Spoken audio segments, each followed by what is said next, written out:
कुछ डिपार्टमेंट्स की डालता है जो मैंडेटरी है।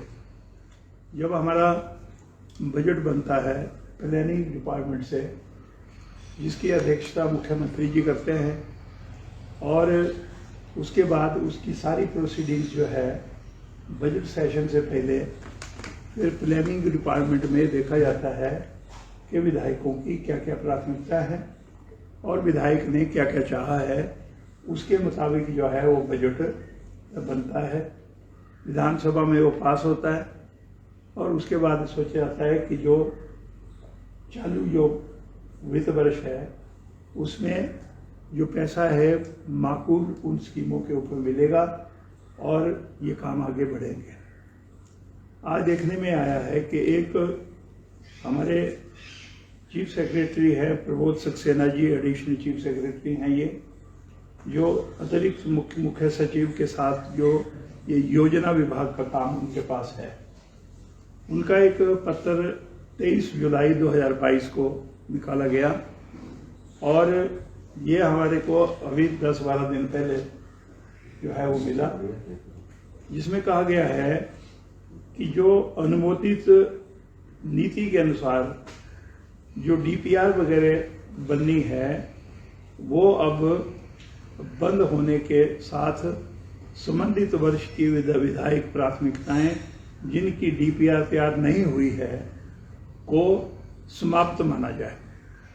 इसका मतलब ये है कि विधानसभा में विधायकों को ठगने का प्रयास हिमाचल प्रदेश की सरकार ने किया। जब आपकी डीपीआर बननी है वो सरकार ने बनानी है। सरकार का जो तंत्र है, पीडब्ल्यूडी है, फॉरेस्ट डिपार्टमेंट है और डिपार्टमेंट से संबंधित है, उनको डीपीआर बना के तैयार करके फिर भेजनी पड़ती है। और कुल मिला के क्योंकि द फॉरेस्ट डिपार्टमेंट की जो अंडर फॉरेस्ट कंजर्वेशन एक्ट जो क्लियरेंस होनी है वो कई क्लियरेंस देहरादून के ऑफिस से होती है और कई ऐसी हैं जो गवर्नमेंट ऑफ इंडिया को दिल्ली ऑफिस में भेजनी पड़ती है। ये जिम्मेवारी है प्रदेश सरकार की कि इन सारी औपचारिकताओं को पूरा करवाएं और विधायकों ने जो अपनी प्राथमिकता दी है उन स्कीमों को जो है वो क्लियर करवाएं। लेकिन ये जो पत्र निकला है इसका मतलब ये है कि जो विधायकों ने आज तक, मैं कहना चाहता हूँ, चाहे कांग्रेस के विधायक है चाहे भारतीय जनता पार्टी के विधायक हैं, अब अगर ये कहा जाए कि जी ये जो है ये अब समाप्त समझी जाएगी क्योंकि ये जो एग्रीमेंट है उस एग्रीमेंट के मुताबिक जो है वो समय सीमा जो है वो खत्म हो चुकी है। 31 मार्च 2022 को जो है वो ये खत्म हो गया और बजट सेशन जो है वो मार्च महीने तक चला। 31 मार्च को जो है अगर देखा जाए तो हमारा बजट जो है वो अंतिम समझा जाता है। 31 मार्च के बाद फिर अगले मार्च की जो बात आएगी तो उसमें जो है वो नया साल जो है वो शुरू होता है। एक तरफ बजट सेशन हो रहा है, विधायकों से प्राथमिकता मांगी जा रही है और साथ में कहा गया कि निवाड़ का जो एग्रीमेंट है हमारा अब ये खत्म हो चुका है। अब जो भी स्कीमें विधायकों ने आज तक जो दे रखी है उन स्कीमों को अब खत्म समझा जाए और उसकी सूचना जो है वो मेरे को भी दी है नैना देवी के विधायक के नाते। ये मैं कहना चाहूंगा कि इस सरकार की सबसे बड़ी भूल है, विधायकों को मूर्ख बनाया गया है और जो विधानसभा है, विधानसभा का जो है मैं कहना चाहूंगा कि जो जिस प्रकार से काम चलता है इसका मतलब हिमाचल प्रदेश के मुख्यमंत्री ने विधानसभा में भी हिमाचल प्रदेश के लोगों को और विधायकों को जो है मूर्ख बनाया। जब स्कीम खत्म हो रही है तो आप प्राथमिकता क्यों दे रहे? फिर प्राथमिकता देना चाहिए कि क्योंकि 31 मार्च को स्कीम खत्म हो रही है इसलिए निवाड़ की स्कीमें नहीं आनी चाहिए।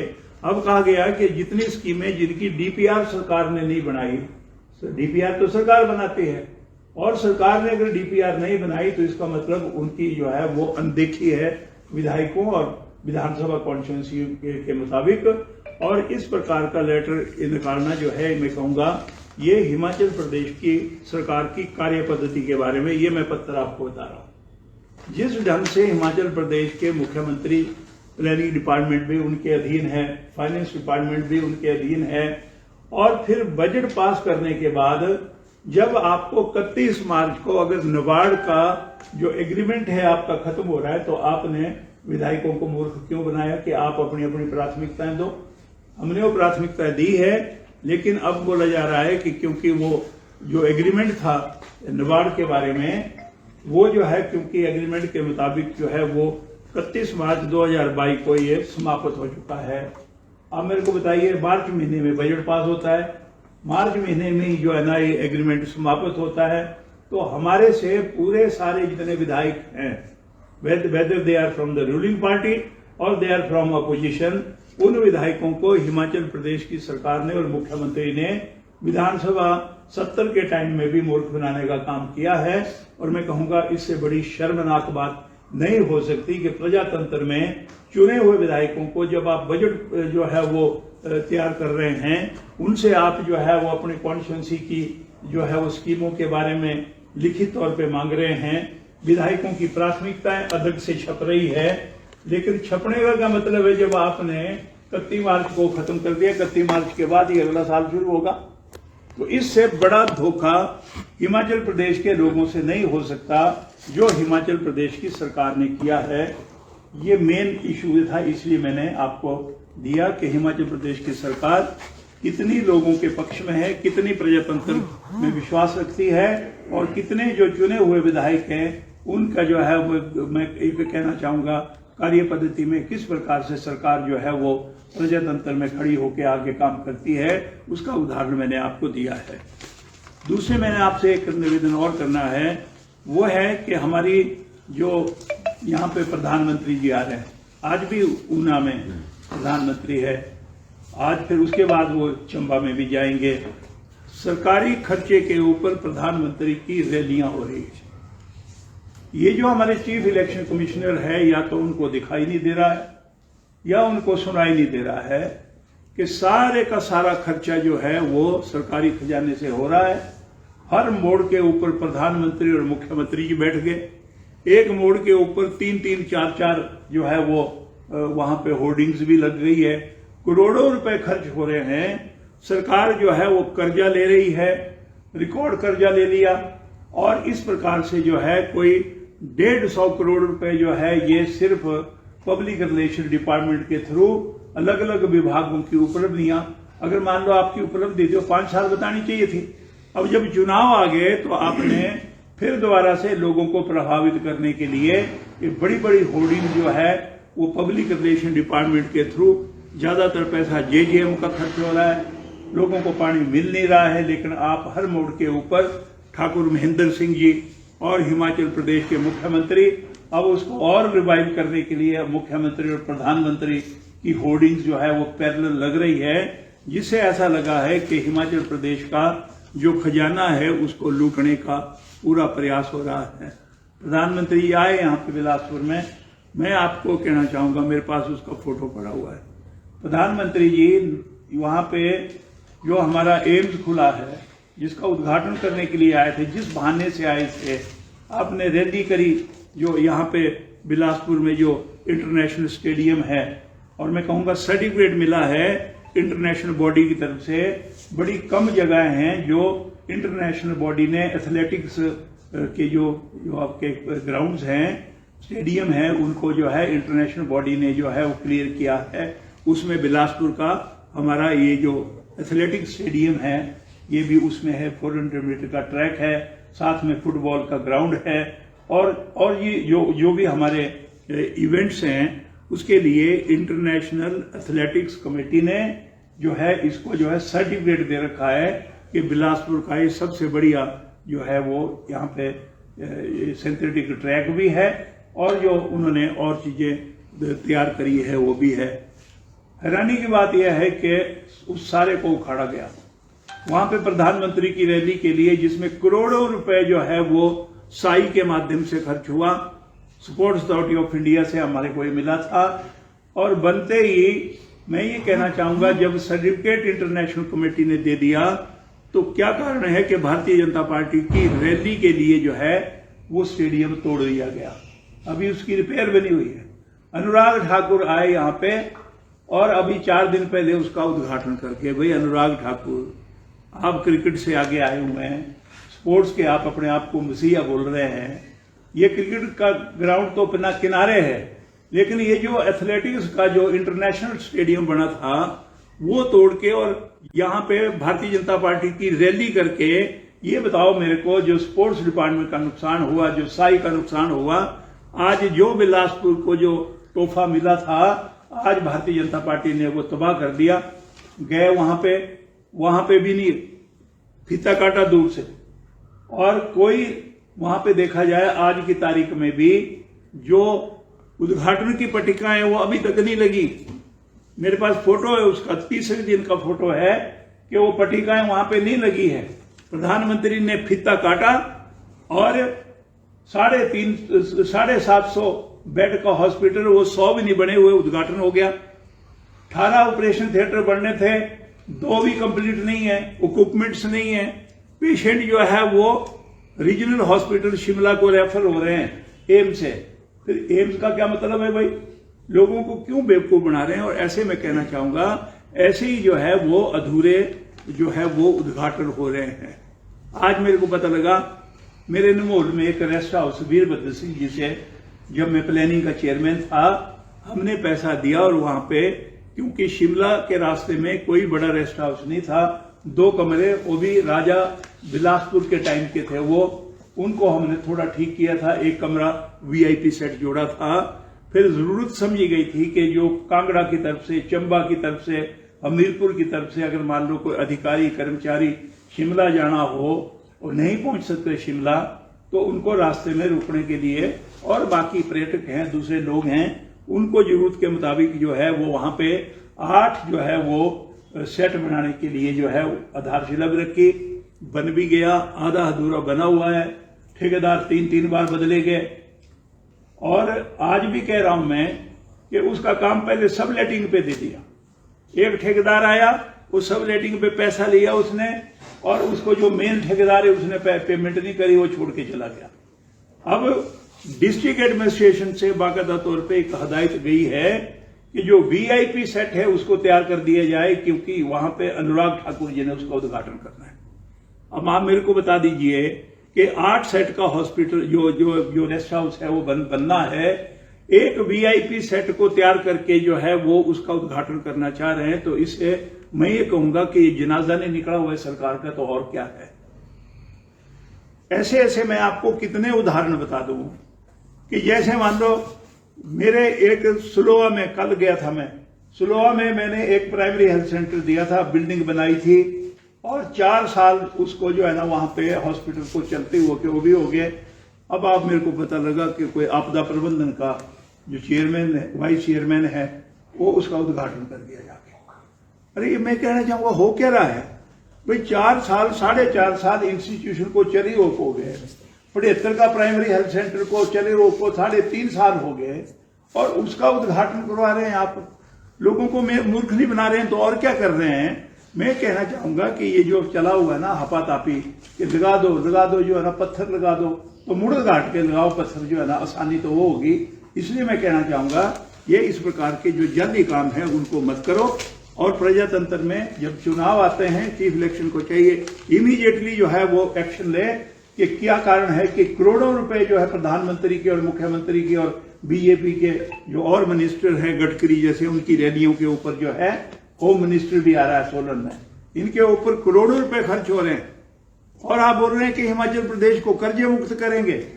दुनिया भर का कर्जा ले लिया, 74,000 करोड़ रुपए का कर्जा आज हिमाचल प्रदेश की सरकार के ऊपर हो गया है। और ये सारा पैसा मैं कहूंगा लूटपाट नहीं हो रही तो और क्या हो रही है। इसलिए मैं आपसे कहना चाहूंगा कि ये जो सारा काम चला हुआ है, और मुख्यमंत्री का बयान देखो आप, मेरे को बड़ी हैरानी हुई। उम्र में मेरे से छोटे हैं वो, क्योंकि विधानसभा में मैं पहले आ गया था उनसे, लेकिन उनका बयान ये है कि कांग्रेस पार्टी आएगी तो वृद्धा पेंशन, सामाजिक सुरक्षा पेंशन, बुढ़ापा पेंशन कांग्रेस पार्टी इसको बंद कर देगी। जयराम जी, ये कार्यक्रम इंदिरा गांधी द्वारा चलाए गए कार्यक्रम, ये कार्यक्रम राजीव गांधी जी के द्वारा चलाए हुए कार्यक्रम है। ये मैं कहूंगा डॉक्टर मनमोहन सिंह की सरकार थी तो इन कार्यक्रमों को और गति मिली थी। कांग्रेस पार्टी, आप कहां तक झूठ बोल रहे हैं? आप अपने दिल पे हाथ रख के बोलो आप कि जो आप बोल रहे हैं वो सच है। और चुनाव के समय में क्या इतना आडंबर जो है वो आप खड़ा कर देंगे कि जहां पे आप सारा कुछ झूठ बोल के जो स्कीमें कांग्रेस पार्टी ने चलाई है, आप कह रहे हैं कांग्रेस पार्टी सत्ता में आएगी तो इन सब के ऊपर जो है वो फुल स्टॉप लग जाएगा, बंद हो जाएगी। हमने तो कर्मचारियों की ओल्ड पेंशन स्कीम के बारे में कहा, बाकायदा तौर पे वायदा कर रखा है कि 10 दिनों के अंदर अंदर जो ओपीएस है उसको कांग्रेस पार्टी की सरकार बनेगी। ये जो हमारे जिनसे पेंशनरों से और मैं कहूंगा कर्मचारियों ने हिमाचल प्रदेश को आज की तारीख में खड़ा करने के लिए बहुत मेहनत करी है। अधिकारी और कर्मचारी, पार्टियां जो है वो कार्यक्रम देती है, लेकिन उसको अमली जामा पहनाने के लिए हमारे पास सरकारी तंत्र है जो उसके ऊपर कार्यक्रम करता है। कांग्रेस पार्टी ने ये सारी चीजों को ध्यान में रख के फैसला किया है कि 10 दिनों के अंदर सरकार बनने के बाद ओल्ड पेंशन स्कीम हम बहाल करेंगे। ये मैं कहना चाहूंगा मुख्यमंत्री जी क्यों लड़खड़ा गए हैं। हम ओपीएस की बात कर रहे हैं, आप बोल रहे हैं कि जी जो सामाजिक कार्यक्रम चले हुए हैं कांग्रेस पार्टी उनको जो है ना बंद करना चाह रहे हैं। आप बोल रहे हैं शौचालय भी हमने बनाए, हमने मकान भी बना दिए जो ना लोगों के गरीबों के मकान। अरे ये कार्यक्रम इंदिरा गांधी के टाइम से चले हुए थे और आपको याद होगा कि जो हमारे जो ये मकान बनाने का काम था ये गांधी कुटीर योजना के नाम से चला था। इंदिरा जी नहीं रही तो इंदिरा गांधी के नाम से भी ये जो गरीबों के मकान है बनाने शुरू हुए, शौचालय को बनाने का काम भी शुरू हुआ। लेकिन आप तो अपनी गिरदावरियां करवा रहे हैं। आप कह रहे हैं कि आप ही ने किया सब कुछ, बाकी तो यहाँ पे हिमाचल प्रदेश में था ही। आज की तारीख में मैं ये कहना चाहूंगा हम शिक्षा के क्षेत्र में केरला से के बराबर है। अभी मैंने पढ़ा है कि हिमाचल प्रदेश अब फिर केरला से आगे हो गया है। अरे ये आपने 4 सालों में कर दिया। ये था जो हमने शिक्षा में कदम उठाए, डिग्री कॉलेज बनाए, हमारे टेक्निकल एजुकेशन के जो है ना कॉलेज और स्कूल खुले, हमारे मेडिकल कॉलेज खुले, इंजीनियरिंग कॉलेज खुले। उसकी वजह से हिमाचल प्रदेश आज देश में पहली पंक्ति में खड़ा हुआ है। स्वास्थ्य के क्षेत्र में मैं कहना चाहूंगा आज हिमाचल प्रदेश पूरे भारतवर्ष में अगर बेसिक इंफ्रास्ट्रक्चर की बात लेनी हो, हिमाचल प्रदेश पहले नंबर पे है। वो इन्होंने नहीं किया है, उसमें थोड़ा सा योगदान मेरा भी है। मैं स्वास्थ्य मंत्री रहा हूं हिमाचल प्रदेश का और मुझे मालूम है कि हमने कितने मेडिकल कॉलेज दिए, कितनों के स्तर बढ़ाया, कितने सिविल हॉस्पिटल खोले, कितने जोनल हॉस्पिटल खोले। जोनल हॉस्पिटल का कंसेप्ट मेरा दिया हुआ था कि हर जिला का जो हॉस्पिटल है वो जोनल हॉस्पिटल होना चाहिए। आज की तारीख में मैं कहूंगा चाहे सड़कों की बात है, गांव में बिजली पहुंचाने की बात है, कांग्रेस पार्टी ने जो है वो पूरा जो है वो मेहनत करके आज की तारीख में प्रदेश को खड़ा किया है और उसमें कर्मचारियों का सहयोग रहा है। इसलिए ये जो फैसला है ये कर्मचारियों के हक में कांग्रेस पार्टी करेगी और सरकार बनेगी। 10 दिन के अंदर अंदर ओल्ड पेंशन स्कीम, महिलाओं के लिए 1500 रुपए हर महीने उनके अकाउंट में डालना है, 5 लाख नौजवानों को रोजगार देने का है। हर चुनाव क्षेत्र में 10 करोड़ रुपए जो है वो फंड हम रिवॉल्व करने का हमने कहा है कि यहाँ पे नौजवानों को इंटरेस्ट फ्री जो है वो पैसा मिलेगा और अपना वो काम जो है वो आगे करेंगे। मैं एक बात कह के अब समाप्त करना चाहूंगा कि मैं तो ये भी कहना चाहूंगा कि आगे को कांग्रेस पार्टी की सरकार बनेगी। ये जो अधूरे उद्घाटन हो रहे हैं जिनके ऊपर अभी 70% काम जो है अभी बाकी है, 25% हुआ, एक सेट का आप उद्घाटन कर रहे हैं और इसकी इंक्वायरियां करवा के जो है जिन्होंने ये काम कर रखा है, चाहे वो अधिकारी है, चाहे वो कर्मचारी है, चाहे नेता लोग हैं, मैं ये कहना चाहूंगा उनके खिलाफ क्रिमिनल केस जो है ना दायर होंगे। क्योंकि आप जिस ढंग से कर रहे हैं, जो पीडब्ल्यू डिपार्टमेंट कर रहा है, मेरे को बताइए, मैंने जो है वो एक स्कीम का पैसा जो है वो मांगा था, वो था गोड़ी से सायर वाली स्कीम है, हमारे पुरानी स्कीम है। औषधियों के लिए जो है वो ये जो मकान वहां पे दिए गए थे, वहां पे रिहेबिलिटेशन औषधियों की हुई थी, जो ब्रह्मांडा से दूसरी तरफ से जो औषधि थे, लेकिन वहां पे सड़क नहीं बनी थी। तो उसके लिए मैं कहना चाहूंगा हमने बाकायदा तौर पे प्लानिंग डिपार्टमेंट को लिख के दिया और ये कहा कि सड़क बननी चाहिए। और जो 60 करोड़ रुपए हिमाचल प्रदेश के लिए क्लियर हुए, उसमें मेरी 2 स्कीमें क्लियर हुई। एक दो स्वर्ण पंचायत में है और एक हमारी एक गोड़ी से साइल की स्कीम है जिसके ऊपर 2,56,49,000 रुपए खर्च होगा। मेरी समझ में नहीं आता कि ये आपदा प्रबंधन का जो वाइस चेयरमैन है ये उसका जो है वो भूमि पूजन कैसे करना है। अरे सड़क बनी है, कच्ची है, टूट गई है, और इसको जो है नाबार्ड में डाल के मैंने ये पैसा सैंक्शन कराया है। अभी 4 दिन पहले जो है ना वो सैंक्शन लेटर आया और अब पता लगा है कि उसका भूमि पूजन भी हो रहा है। ऐसे में कहना चाहूंगा कि हर चीज के ऊपर जो है वो देना चाहिए। सरकार जो है वो करती है, फाउंडेशन भी रखती है, उद्घाटन भी करती है, लेकिन आप देखो कि आप किसका उद्घाटन कर रहे हैं। मुख्यमंत्री जी भी ऐसे उद्घाटन कर रहे हैं। मैंने पहले भी आपको बोला, मेरे एक टेपरा स्कूल है, टेपरा स्कूल एट डाबर, एक मैंने टेपरा खास स्कूल खोला है, क्योंकि टेपरा ऊपर है, डाबर जो है वो नीचे जो है ना घमरोड़ा खंड के किनारे पे है।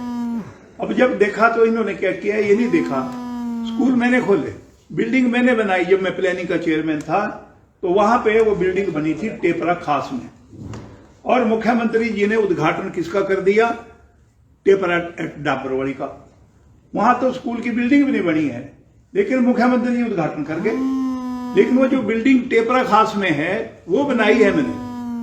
अब मेरे को पता लगा कि परसों जो है उसका नाम बदल दिया। अब जो जो जो जो टेपरा स्कूल है एट डाबर, अब उसको हाई स्कूल डाबर का नाम हुआ, लेकिन बिल्डिंग तो नहीं बदली है। बिल्डिंग तो टेपरा में, टेपरा खास में। और आप जो है ना इतनी एक गलती करोगे 4 गलतियां और करोगे।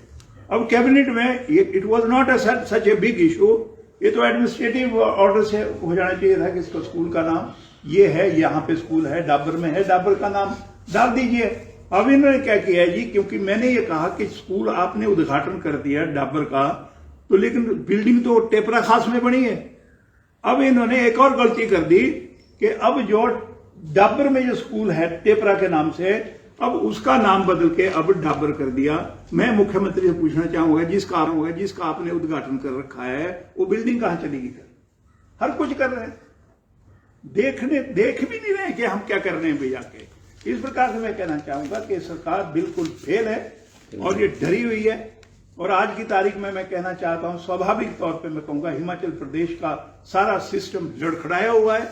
मुख्यमंत्री के अधिकारी नहीं सुन रहे हैं, अधिकारियों के मुख्यमंत्री नहीं सुन रहे हैं, और नीचे जो छुट भैये हैं वो फजूल में हर कुछ करवाते हैं, हर कुछ अनाउंसमेंट करवाते हैं और हर कुछ काम करना शुरू कर देते हैं। ये हिमाचल प्रदेश के लोग जो है, अभी चुनाव आ गए, सारा हिसाब किताब हिमाचल प्रदेश के लोग लेंगे। किसने हिमाचल प्रदेश को बनाया है, किसने खड़ा किया है और किसने लूटा है, ये सारे प्रश्न उसका उत्तर जो है वो हिमाचल प्रदेश के लोग देने वाले हैं।